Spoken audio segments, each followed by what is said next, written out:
Welcome everyone. Thank you so much for taking the time to join us today for this virtual World Circular Economy Forum online side event. We're really delighted to be launching our latest research on the circular economy in Latin America and the Caribbean. And hearing from the co-authors of the report, Manuel Albaladejo, who is the head of UNIDO in Paraguay, Uruguay, Chile and Argentina, Pia Alonso Rivas, who is the UNIDO consultant for the PAGE program, and Patrick Schroeder from Chatham House, as well as Guillermo Gonzalez Caballero, who is the head of the Circular Economy Unit in the Ministry of the Environment of Chile. So without further ado, I'll kick off our event just by giving you some background. So this research stream and paper forms part of a wider program at Chatham House, which is looking at building alliances for an inclusive circular economy. Our research is focusing on 3 regions: Latin America and the Caribbean, Africa and Asia. And we're also analyzing key cross-cutting issues such as trade, financing the circular economy, and sustainable production and consumption. And we're looking at all of this with a just transitions lens. Many of you might have already seen our first research paper, which was published earlier this year on promoting just transition for the circular economy, and we'll be posting the link to that in the chat box later on too. Without further ado, I'm going to hand over to our first speaker today, who will be taking us through some of the research findings of this Latin America research paper. And with that, Manuel, I'm going to stop screen sharing and allow you to share your screen. Thank you. Well, thank you so much, Melissa, for the introduction, and thank you from UNIDO's side on this opportunity, to join Chatham House in the production of this report on the circular economy. Let me go straight into the 3 topics that we're going to cover. Me personally, I'm going to be dealing with number 1, then Pia Alonso will be covering 2, and Patrick will be dealing with number 3. And I want to talk about, sort of a chapter dealing with the new production paradigm, how the circular economy fits into that. What is the role of Industry 4.0, and how this leads to a rethink of structural transformation in Latin America. All these things, of course, link up the circular economy to a broader discourse that we believe are relevant. These sort of issues are relevant for Latin America, given the situation we're in with COVID-19. So the first aspect that I want to emphasize, which is introduced in the paper at the beginning, is the need to decouple economic growth from resource consumption. I think, COVID has shown us clearly that economic activity continues to be coupled with resource consumption, hence impacting negatively on the environment. We've seen this in the case of China. We've seen it in Italy, pictures coming from NASA, where we've seen that the slowdown of economic activity and the lockdown in which countries have been they've been lockdown countries and stuff, and that has affected positively the environment. So we've seen these, the economic activity continues to be coupled with resource consumption and the environment. And obviously, any sort of new productive paradigm should be looking at decoupling economic activity from resource consumption. And I think this is particularly important for Latin America, given the fact that the region is resource rich, and therefore the taking care of the resources, the limited resources that the region has, is imperative for its future. Now, the circular economy mainly aims at resource efficiency, and therefore, the question that we raise is, to what extent can the circular economy speed up that process of decoupling? We do understand that, the social and economic benefits that the circular economy brings, but I think we also need to raise the fact that the circular economy could be a secret weapon to combat climate change. I mean, we've seen a latest report by the Ellen MacArthur Foundation showing that 45% of emissions could be linked to the way we produce and we consume. Therefore, there's a strong link between the circular economy and climate change as well. So This slide sets the tone because we believe that the circular economy is all about decoupling economic growth from resource consumption, which will impact ultimately the environment. Now, second element that I want to talk about is, whether circular economy is beneficial for countries. There's been some issues as to whether the circular economy is more related to the recycling economy and these low-end activities within the circular economy discourse. And I think it is important to actually start looking at how technology can actually play a role in the circular economy transition.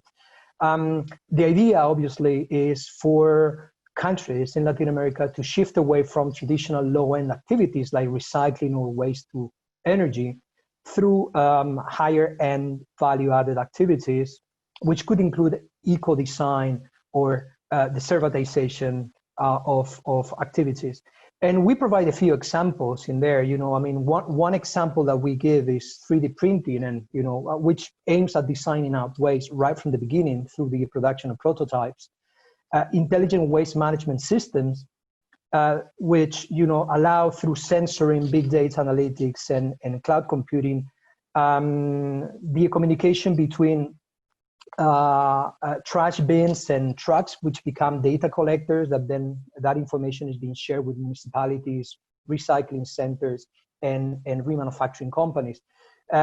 This would not be possible without Industry 4.0 technologies playing a massive role.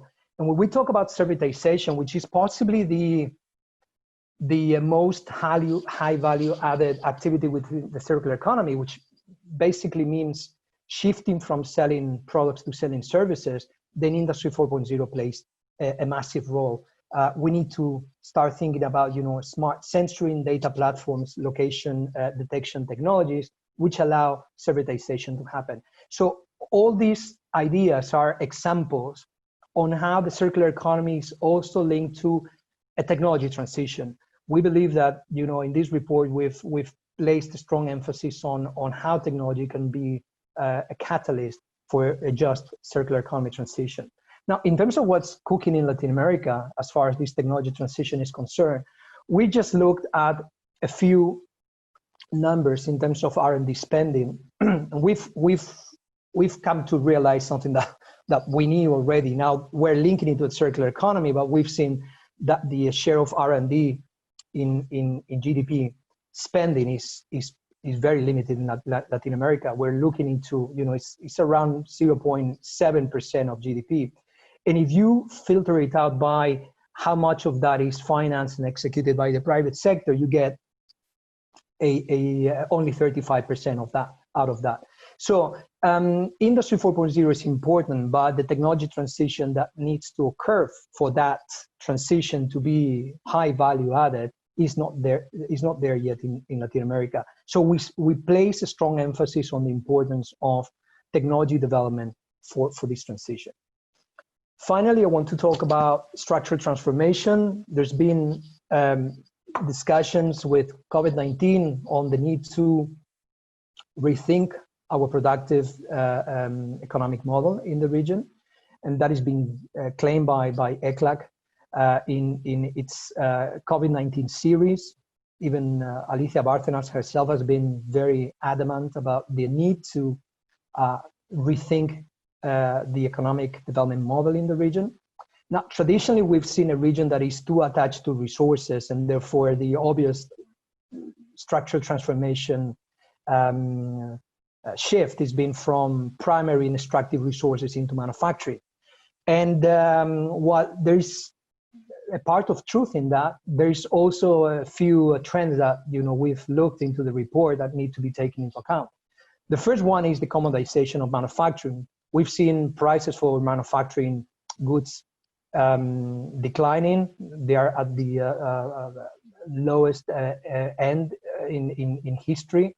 And that tells you something about whether a shift towards massive manufacturing production is in fact an important model for the region.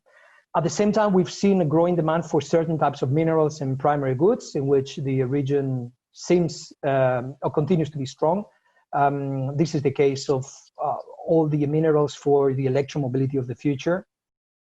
And therefore, it is then, based on this, it is hard to actually argue for the typical structural transformation by which we normally or traditionally believe that the region should be moving away from primary and extractive resources and moving to manufacturing. In fact, what we actually see is that these two mega trends that are covered in the report, Industry 4.0 as a catalyst for the circular economy, actually affect all sectors equally, and all sectors can benefit strongly from Industry 4.0 and circularity principles, which leads to us thinking about the possibility of not really questioning the comparative advantages that countries have in terms of, how do you create value out of the existing sectors, instead of this traditional view that countries like Chile and Uruguay and Argentina should move away from primary and extractive industries to move into manufacturing.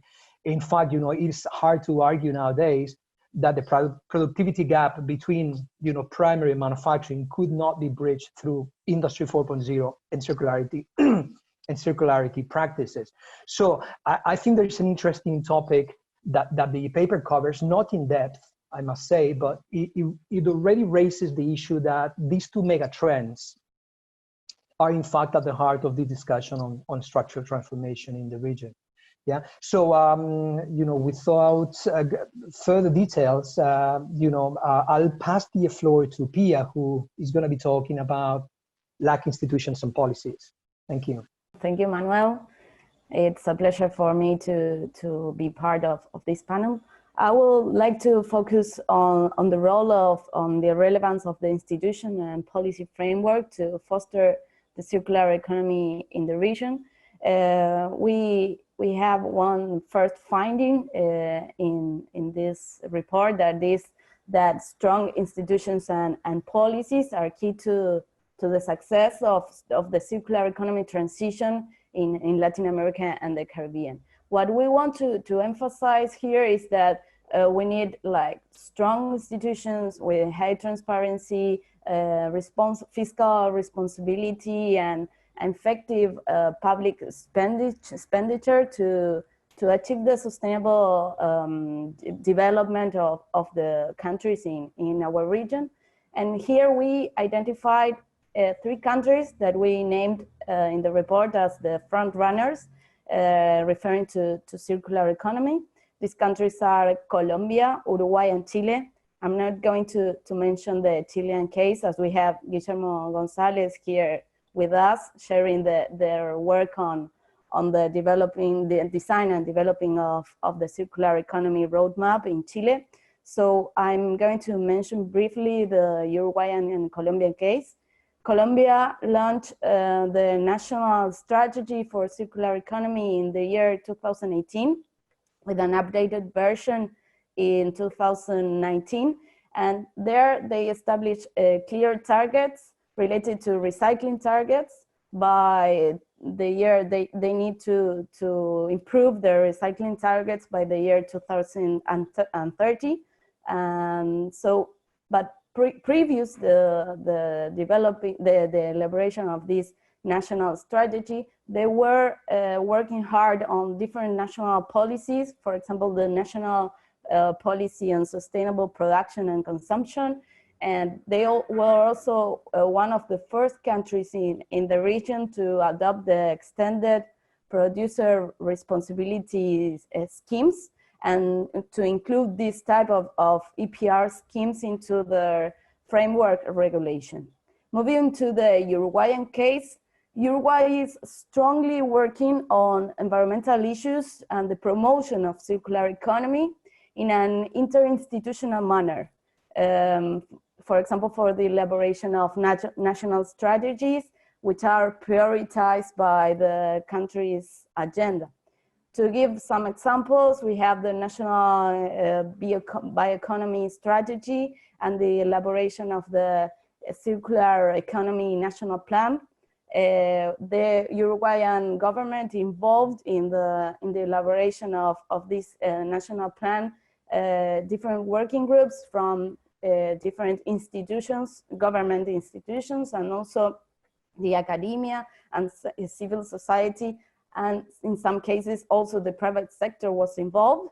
So it's relevant to mention this, and also it's relevant to mention that Uruguay has the National Development Agency deeply involved in promoting circular economy in the country, with the design of programs and the financing the circular economy. And it's working closely with the private sector and also with other government institutions, for example, the Ministry of Industry in Uruguay.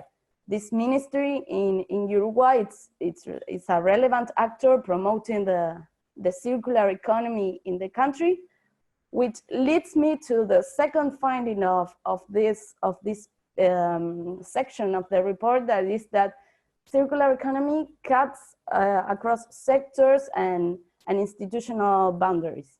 We have an approach of circular economy that is relevant from the environmental point of view only, with a strong, we can see in many countries a strong role of the environment ministries in promoting circular economy.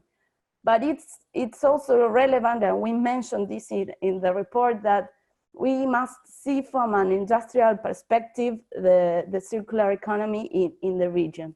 So to achieve to move forward to circularity in our countries, we need to have this multi-sector approach of the circular economy needs. And we need to adopt this multi-sector approach with this interministerial cooperation. This also will facilitate the adoption of or the involvement of the private sector, and it will facilitate also the understanding of the value that the circular economy may bring to the private sector through the efficient resource, or maybe generating value out of waste.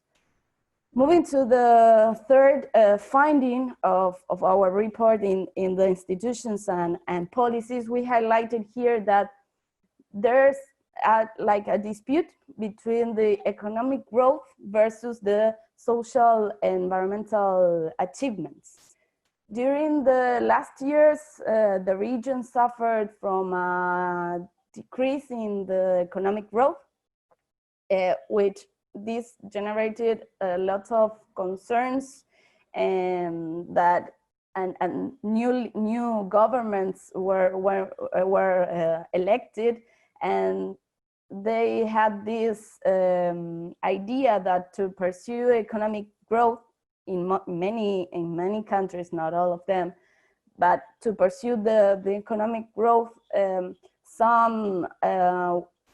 there was a need to reverse some social protections, social rights, and also in the relaxing of the environmental protections.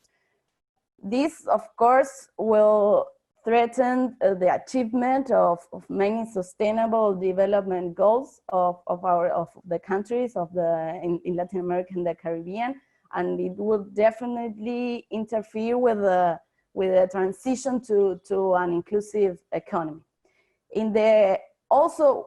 Now we are in a context of crisis, with COVID-19 crisis. And these concerns are much deeper, as vulnerable groups were hit the most, especially with an increase of unemployment among women and among youth. Referring briefly to gender gap, and according also to ECLAC data from the year 2018, 77.6% of women were employed in the region in low productivity sectors. These sectors are agriculture, commerce, and services, against 55.4% of men.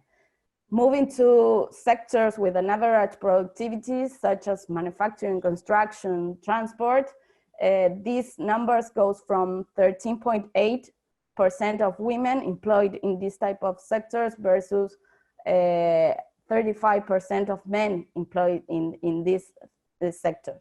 The low productivity sector was the most affected by the pandemic. So this is deepening the already existing gender gap in the region. And we should arise a question why women are employed in these sectors. There is a strong influence of gender stereotypes, and strong policies must be adopted to ensure that more women choose STEM careers, and also, for example, encouraging female entrepreneurship in technology-driven and high technology productivity sectors. This could be one way that countries can bridge the employment and salary gap to eliminate these gender stereotypes. Moving to, briefly, I don't have much time, so I want to mention key policies measures identified. It's the next slide, Manuel. Some policy measures identified in the report. We identified 6 policy measures to boost the circular economy in the region.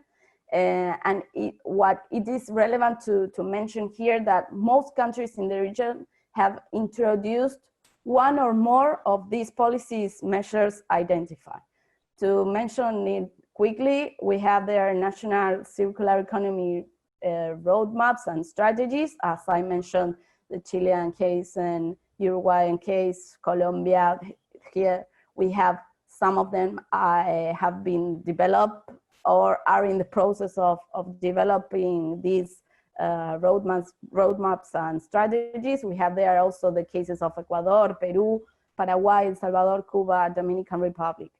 The second policy measure, and is the most common adopted by all the countries, have at least one type of waste management policies. Also, there's another measure that it's the extended producer responsibility. We have there 8 countries in the region: Brazil, Colombia, Chile, Costa Rica, Honduras, Mexico, Peru, and Uruguay, that have established an EPR scheme to some extent, or to some degrees of type of products, for example, tires. There we have also the material resource efficiency and recycling targets. This measure is not that commonly adopted by countries in our region, and it's linked to what Manuel mentioned before, with the need of decoupling in the economy, decoupling resource in the economy. And the last 2 points, measures are fiscal policies. There we have tax incentives or subsidy removals. And for the last one is the product policies, that here it's included eco-design and single-use product bans, and also lifetime extensions. The most adopted measure here in the countries that we analyzed was the single-use product bans, especially with the single plastics. And we as a region need to move forward to the adoption of product lifetime extension and eco-design concepts. There is much room for improvement here, but we identified to have strong institutions and interministerial and interinstitutional work. It needs to be done to foster this a new policy and the framework in the countries of Latin America and the Caribbean. So I stop here. We have an image there included in the report where we can identify all it's a summary of key policy measures in Latin America by countries. And I give the floor to Patrick to continue with circular bioeconomy opportunities. Thank you. Okay, thank you, Pia. Hello, everyone. Buenos dias a todos. just a few more points that we have in the report. So we identified the bioeconomy as a key sector for circular economy in Latin America. To some degree, bioeconomy strategies have developed in parallel to the circular economy. So bioeconomy, for example, is a core theme of Uruguay's 2050 development strategy, and just as recently as August, Costa Rica launched a bioeconomy strategy. And the reason why we think this is a key sector is because it can promote innovation processes that contribute to the diversification of local and national economies and generate new bio-based value chains. However, there are also issues that need to be considered. So most importantly, bioeconomy development should not jeopardize food security and biodiversity protection. Therefore, one thing that we want to highlight is that applying circular economy thinking to the bioeconomy, and the term that is emerging now is circular bioeconomy. This can help to ensure sustainable biomass use and higher value generation to ensure that shift to the bioeconomy will not contribute to significant increases in natural resource use. So next slide, please, Manuel. We also tried to look at the issue of financing the circular economy. This is a cross-cutting theme in our research, and we try to identify various finance streams. And there's some good examples of international development finance through institutions like the GF, KfW, or World Bank, which have been funding a number of projects relating to either plastic waste recycling or wastewater solutions. We've also tried to highlight some of the government-funded circular economy initiatives that are emerging in Latin America and the Caribbean. Examples are Corfu from Chile or Ande in Uruguay, who have tried to finance circular economy innovation and new types of business development. We also mentioned the opportunity to use COVID economic, the fiscal stimulus packages which are emerging to give some momentum to circular economy. In terms of private sector finance, this is a bit of a gap at the moment. There is not a lot of information on this out there, and it's probably also related to that this area of private sector finance is still developing. So research need to understand more about this. One of the issues for all circular economy finance is that we need to have clear standards on what constitutes circular economy finance, and we need to have indicators to measure the impact. Otherwise, maybe if we don't have this, we run the danger that things which are more or less business as usual will be labeled as circular economy, but they're not necessarily generating the impacts that we want to see in terms of reduction of resource use and reduction of pollution, reduction of waste, etc. Unfortunately, so far, there's not a lot of evidence that trade agreements work in favor of the circular economy. In many cases, actually, the contrary. We tried to look at the EU-Mercosur agreement as an example, and here we see that it's mainly focused on high-packed agricultural commodities. So to really make trade work for the circular economy and create circular global value chains requires active involvement of trade and development policies, policy communities. And we do see there's some momentum emerging in some of the international fora related to trade. For example, there's some discussions emerging under the WTO Trade and Environment Agenda. The UNECE is looking at this in the wider European context. CITRA is actively also pursuing this type of research to understand better what the opportunities are. And just to conclude, so trying to link what's happening in Latin America with other trends globally. So we can quite confident to say that what's happening in Latin America is very much in line with what's happening in other places. So we see that governments are moving from, in terms of policies, for example, from having waste management or recycling policies towards more comprehensive and systematic circular economy roadmaps or strategies. But we also see internationally that the links and the synergies between the circular economy and processes such as the Agenda 2030 or the climate change mitigation NDCs relating to Paris. So these links are becoming a lot stronger. We also see momentum emerging in international policy fora. Now the G20 next year will be chaired by Italy. Italy already has made clear that circular economy will be a priority. I have hope, and there's some indication that the circular economy will also be featured more strongly in China's next 5-year development plans. In Africa, we have the African Circular Economy Alliance, which is also promoting circular economy actively in the African continent. Then finally, again, I mentioned previously, there are opportunities to promote the circular economy through the recovery under COVID.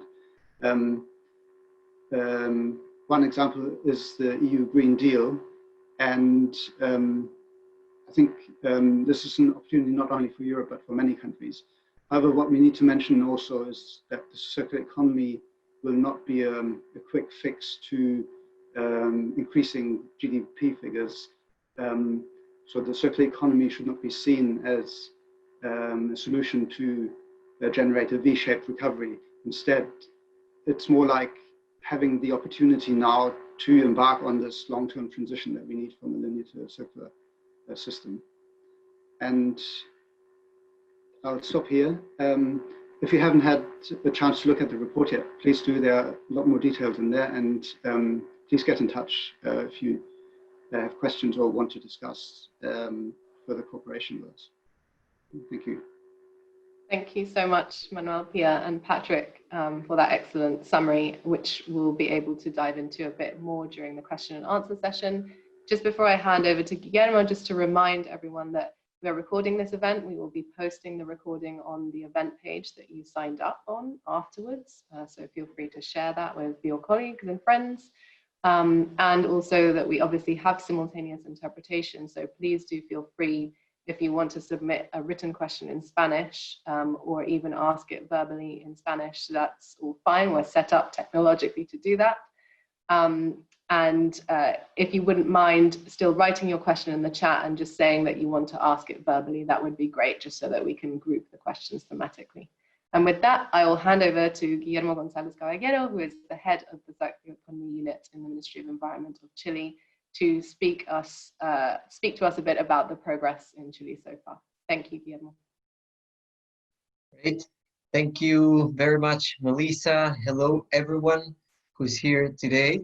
It's a pleasure to be here. I really appreciate UNIDO and Chatham House for the invitation to tell you a little bit about what we are doing in Chile to move towards a circular Chile. Let me, great. All right, so I'll jump into the presentation. There's a lot to cover and we only have 15 minutes. So this is what we are aiming at. We want to transition towards a circular Chile. That is the big challenge ahead of us, right? So when we say circular Chile, and when we look at Chile, Chile is probably the only country in the world that by its very nature is very linear, right? So how do we make this linear country circular? With that's a big challenge. The circular Chile, those two words together actually look like an oxymoron, right? It's like, can that really happen? And we really do think it can happen, and that's what I'm going to go over throughout this presentation. How do we think we can bend this supposedly predetermined linear country into a circular economy? So first of all, I'm the head of the Circular Economy Office, and it's a new office, you can say, but it's actually the old waste office that we turned into a circular economy office, because precisely we wanted to make this shift in the way we see the problem and the way we see the solutions to this problem under the circular economy viewpoint. When we look at where Chile is, when Chile is an OECD member since the year 2010, and when we compare Chile with the other OECD members, what we see there is that in terms of generation of waste, this is per capita waste generated by each inhabitant in Chile, we see that Chile generates around the same volume of waste, 400 kilos per person per year, as many other countries. It's in the middle section, you could say, way less than the US or Canada or countries like that, but it's still more than what Korea and Japan are generating, with income levels way higher than our what we have right now, right?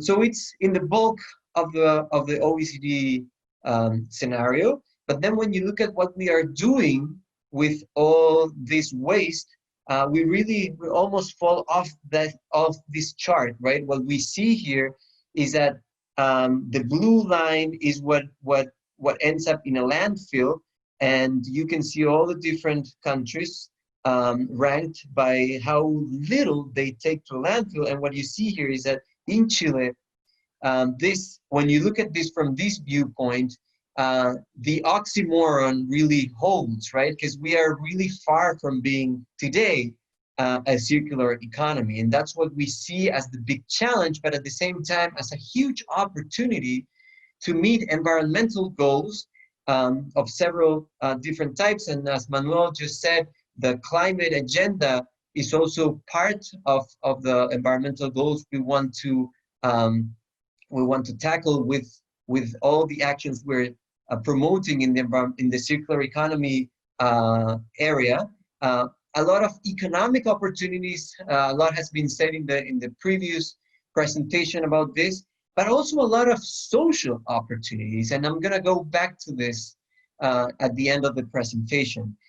It's also an opportunity to put Chile on the map, right? When you look at that chart that I showed you before, you can see that Chile really lags behind many OECD countries these days. But when you really think about the circular economy, not only as the waste, the management of waste, and when you see it as really producing new business models, we can see some Chilean innovations that are now being piloted in New York City and in Amsterdam, right? So we can really take some innovations all over the world. So this new way of doing business under the circular economy view, looking at the upstream changes we need to do, is not really something that you can see many countries in the world that are really ahead, right? So there's a huge opportunity. We see this as a huge opportunity to lead this in the region, and why not globally? So what are we doing to move in this direction? The first policy has to do with the implementation of our extended producer responsibility law that covers the 6 products that are on the screen. We have initiated this process with the implementation of targets for tires and packaging. I'm going to tell you a little bit more about that, but we will cover all those 6 products. Specifically, when you look at tires, what you see today is that by the year 2018, we were only taking advantage, we were only doing something with 17% of the used tires. And the target that we've established is to go to 90% in a decade by the year 2030. It's even 100% when of the sectors, right? So this is really making a jump. We really want to make a huge leap in this, in what a circular economy entails, and the extended producer responsibility scheme is really the biggest, the most powerful regulatory tool that we have at hand right now. And we can also see that when we look at packaging.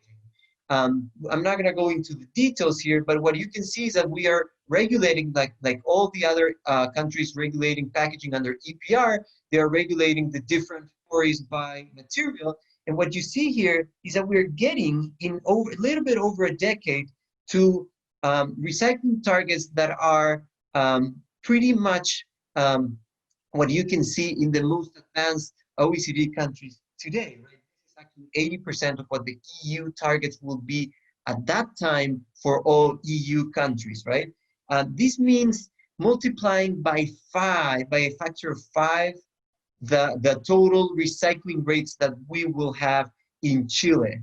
And in order to do that, what we've seen is the necessity to actually make recycling way easier for people. These days, recycling in Chile still works very heavily around recycling points where people have to take their recyclable materials, which is not really a way to make this massive. And what we are going to do with the EPR scheme is that we're mandating producers to cover 80% of households across the nation with door-to-door collection. And that's a big change that will mean a big change in the way people handle their recyclable waste, but also their compostable waste. That's an opportunity, right?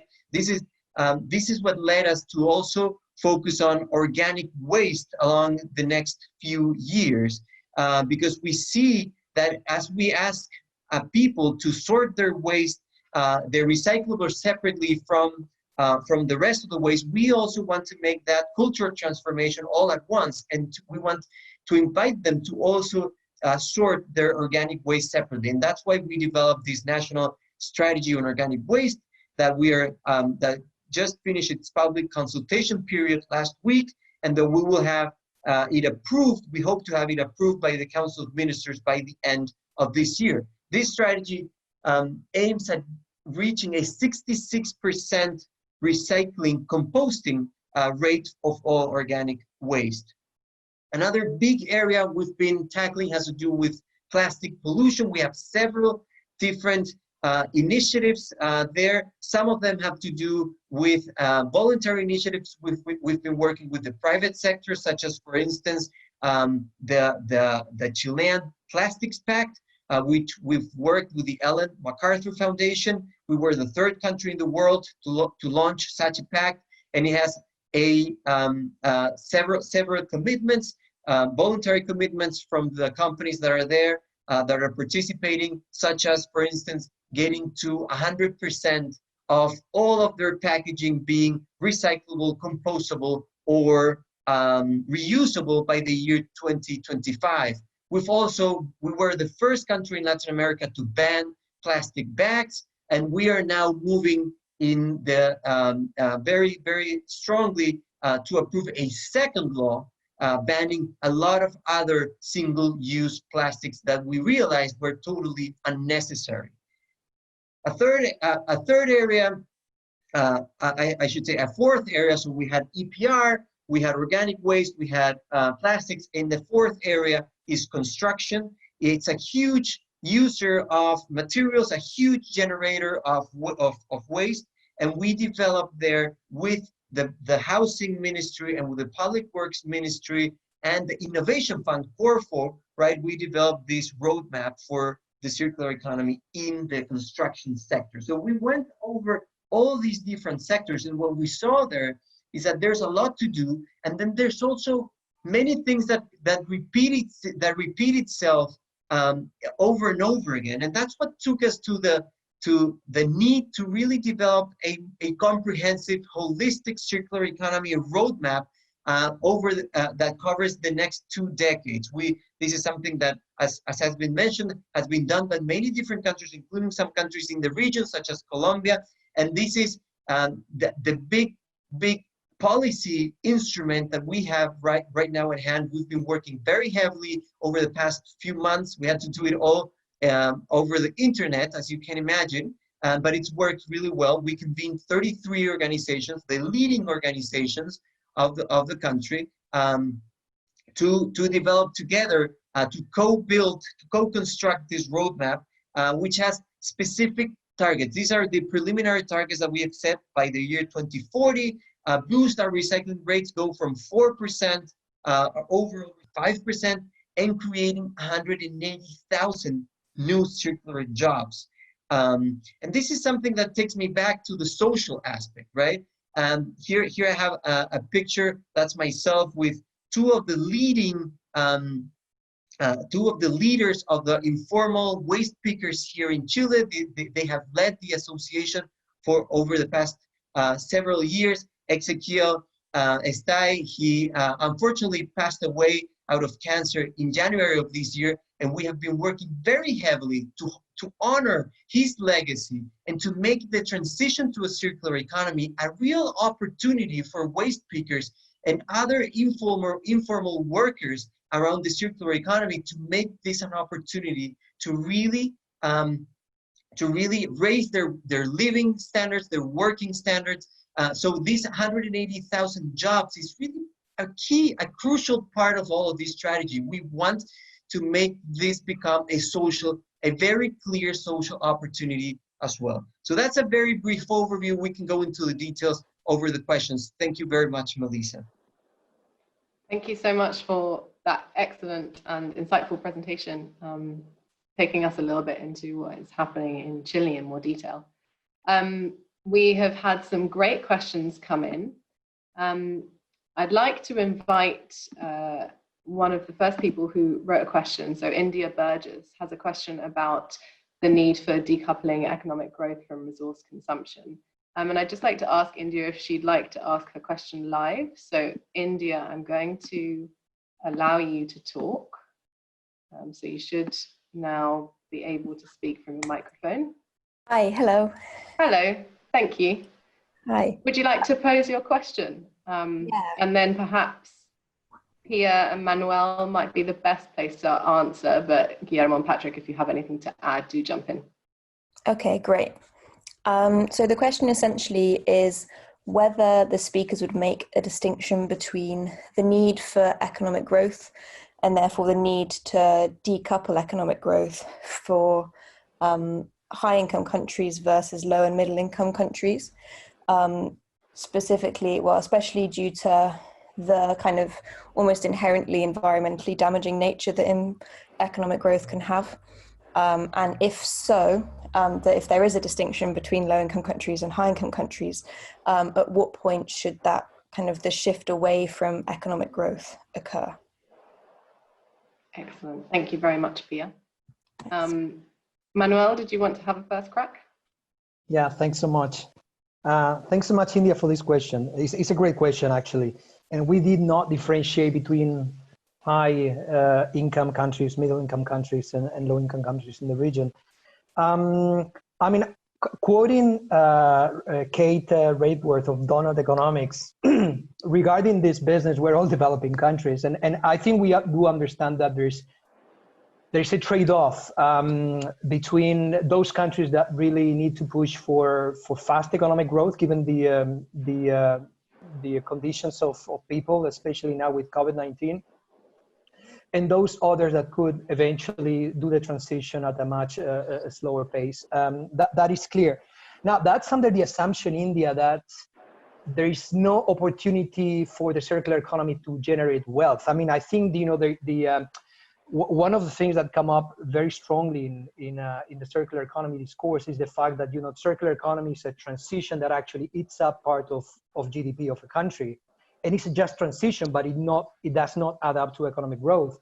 Where we actually see the other way around. I mean, we see lots of structural inefficiencies in sectors that could actually lead to further growth or further contribution to economic development. I mean, Guillermo mentioned the construction sector in Chile, and I could also pick on it because a study, for instance, in Denmark shows that just by rethinking the way we construct, we could actually save 1.2 billion euros just in the Danish economy, just by changing the way we do business. So I do understand what you're saying, but I think this is again under the assumption that the circular economy jeopardizes growth and does not contribute to it. Where I believe there is certain scope to see how the circular economy to contributing to growth and social aspects as well. But I have to say as well, you know, I do understand that we're placing too much emphasis, or we're putting too much responsibility on the circular economy's shoulders to believe that the circular economy is going to be the changing element for the region, when in fact it's just one of the main aspects that we feel are part of this transition. That's why, you know, we also mentioned Industry 4.0 as a great catalyst for this circular economy to be more prosperous for countries, where we think that, you know, the circular economy is not just about low-end activities, but it's also about, you know, a technology transition that goes hand in hand with circularity as well. Thank you. Thank you. Did any of the other panelists want to jump in there? Guillermo, excellent. Well, I think it's a great question. Thank you, India, for that. And I mostly agree with what Manuel was just saying. I just want to stress that I think that the big promise, you could say, of the circular economy is precisely to be able to say, you said something, India, you said the very damaging nature of economic growth, right? So that's exactly what the circular economy wants to tackle, right? Can we have economic growth that does not have a damaging nature, right? And I really think that when you look at what the next 20 years look like in the world, that's what we've been trying to do in this roadmap construction process here in Chile, looking at what the circular Chile could look like in 20 more years, right? It's not about not growing. It's not about, I mean, staying where we're at right now. Imagine that if over the next 20 years, we still have the same number of fossil fuel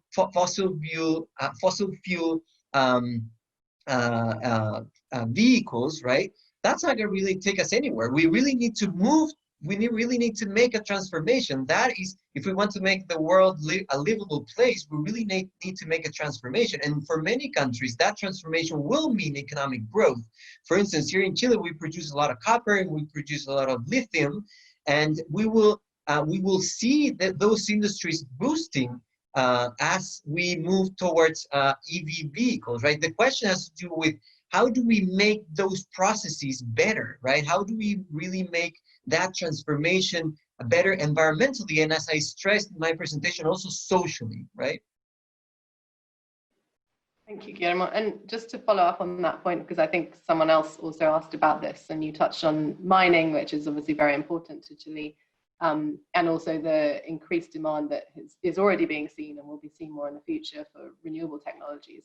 How will you manage a sustainable rate of production and extraction in that context? That's one of the things that's been in the center of the discussion with all the actors of our circular economy roadmap. How do we look, when you look at Chile, the nature of our economy, and when you think about this desire that we have to move towards circularity, it's like what you can say, like in the first derivative, is that you can just see a country that's hugely extractive, and thus it's very linear. I mean, most of the sectors are linear, but when you do a double click there and you look at what those sectors mean for the global economy, for the transformation that I just mentioned, you get to the point that it's not the same to be, for instance, an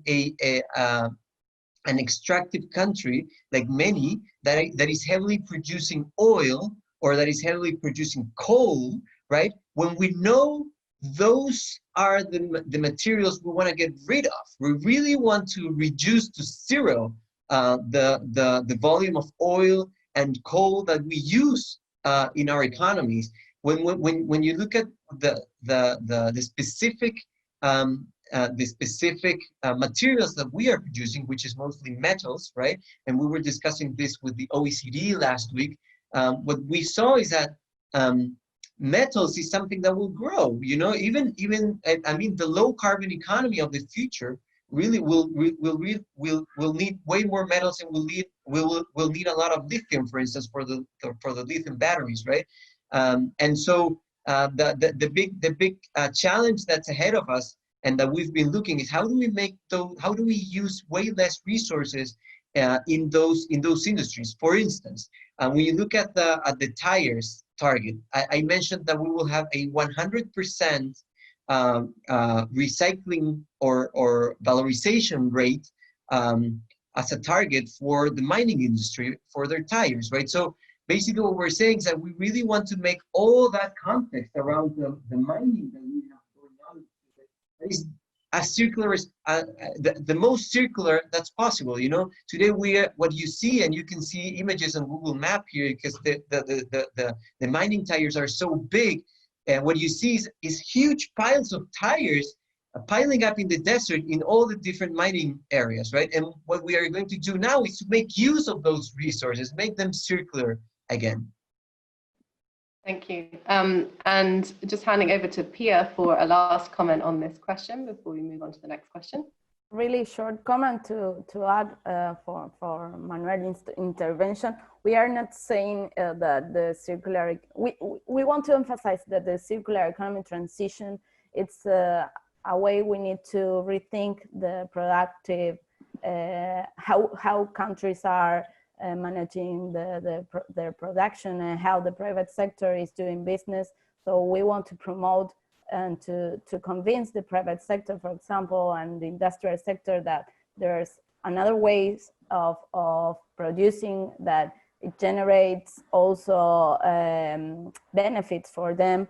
And we want to emphasize this concept of the transition of leaving no one behind in this transition. So the circular economy, it's an enable to generate new jobs, and will, for example, in the tire sector, as Guillermo González mentioned just now, we identify that there's a way that, for example, the cemetery industry is producing that can substitute fossil oil and use the tire out of use of tires. And there are small enterprises using this type of products to put in paint for housing and the constructive sector. So there's a lot of ways there's a lot of possibilities in this transition to circularity, and we want to emphasize that it's not like in the negative point of view. Thank you, Pia. With that, I'm going to invite Carolina Aranzazu, I'm sorry if I'm pronouncing your surname wrong, to ask a question live relating to vulnerable sections of the population and how a circular economy transition could affect them. And I think, Patrick, you might be well placed to give a first answer on that and then hand over to the other panelists. So Carolina, I'm just going to unmute you and please go ahead and ask your question.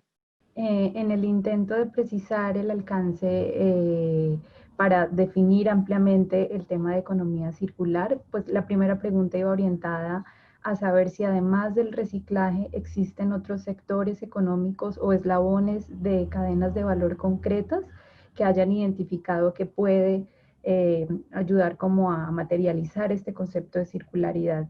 Y en segunda medida, si en ese mapeo, en esa investigación que ustedes han hecho, han identificado poblaciones vulnerables, sobre todo aquellas poblaciones que están más cercanas a la biodiversidad, a recursos naturales, que pudieran tener una relación, digamos, orgánica con aspectos relevantes de la economía circular. Muchas gracias. Thank you, Carolina. Patrick, did you want to have a first go at that one? Maybe the second part of the question around vulnerable communities. Yes, great. Yeah, thank you for your question. Sorry, I will answer in English if that's okay. No hablo muy bien español, lo siento. So yes, we try to identify not only the economic opportunities of the circular economy. In the research that we do, we always try to link it also to how to achieve social objectives, and we try to include some examples. So for instance, one area I think where the circular economy can make a contribution is to not necessarily populations which are very close to nature, but rather urban populations, people living in favelas or informal settlements, etc. So circular economy has many solutions for sustainable sanitation solutions for water access. These are existing technologies which can be easily, well, let's not say easily, but they're available and could be applied. We also think there are now, and this links, for example, to Manuel's point about Industry 4.0, especially 3D printing. This is an area which is developing really fast. 3D printing has been used in pilot projects, which we've highlighted, to print basically low-cost housing solutions, which also, in my opinion, is a very good approach how to improve quality of life for people and address pressing social issues. Now, in terms of populations which are maybe living in close to natural environment, maybe forest-based communities. Now this links to the area that we've tried to explore when we talk about the circular bioeconomy. So that's an area which requires a lot more investigation. So the bioeconomy as such is not necessarily a sustainable solution if it's focused on monocultures for energy crops or intensive farming.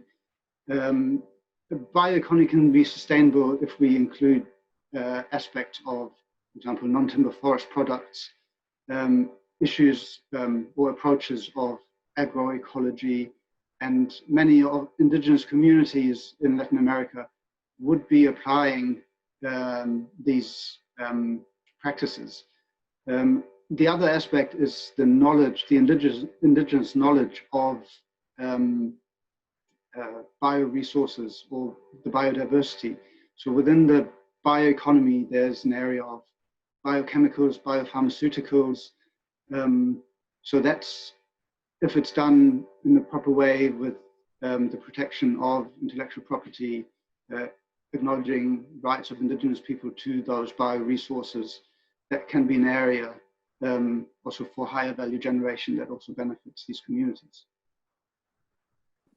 Perfect, thank you, Patrick. As we're running short on time, maybe a quick 30 seconds for each other panelist. Either give your view on the vulnerable communities or the priority sectors. That would be great. Manuel? Yeah, thank you. Bueno, aprovecho y contesto en español en este caso. Carolina, creo que eras, ¿no? A ver, el tema yo creo que de economía circular dentro de la cadena de valor, y está basando el reciclaje, ¿no? Y reciclaje es definitivamente una de las áreas de economía circular, pero es una de las áreas que muy posiblemente agregue menos valor, entre otras cosas porque parte de la base de que ya existe la generación de residuo que se tiene que valorizar. Posiblemente el reciclaje vaya a estar con nosotros por muchísimos años por la cantidad de residuos que tenemos. La idea yo creo que es pensar más hacia arriba dentro de la cadena de valor, y si uno puede pensar en la no generación de residuos, ¿qué modelos de negocio tendríamos nosotros que plantear para que no se generen esos residuos? Si nosotros partimos de esa base, yo creo que una de las grandes áreas es la desmaterialización, es decir, el vender un servicio, un producto, en vez de un producto, ¿no? Si uno puede pensar en cómo ha cambiado, por ejemplo, la industria de la música o la industria de las películas, simplemente porque ahora compramos un servicio que es Netflix o compramos un servicio que es Spotify, uno puede pensar en la aplicación de ese concepto de desmaterialización en absolutamente todos los sectores de la economía, ¿no? Entonces, bueno, yo creo que lo que tenemos que pensar es con la cabeza mucho más abierta en el tema de economía circular para que partamos siempre de la idea del residuo cero, de la no generación de residuo. Y sí, por supuesto, vamos a tener que lidiar con todo el residuo que tenemos a través de reciclaje y otras actividades un poco más, más abajo en la cadena de valor. Gracias. Thank you, Manuel. Pia, did you have anything quick to add? Respondo en español también. En realidad, si la pregunta iba dirigida a lo del reporte, hacemos breve mención de algunos de los sectores. Existen países que han priorizado determinados sectores para tener como el puntapié inicial de esta transición hacia la economía circular. Es recomendable hacer un análisis de cuáles sectores serían los que generarían mayores impactos a nivel de la economía, o un análisis de la cadena de valor para identificar las oportunidades, en dónde están las oportunidades de circularidad en los eslabones claves de esta cadena de valor, e ir caminando hacia esta transición hacia una economía circular. Gracias. Guillermo, ¿algún comentario? No, muy cortito.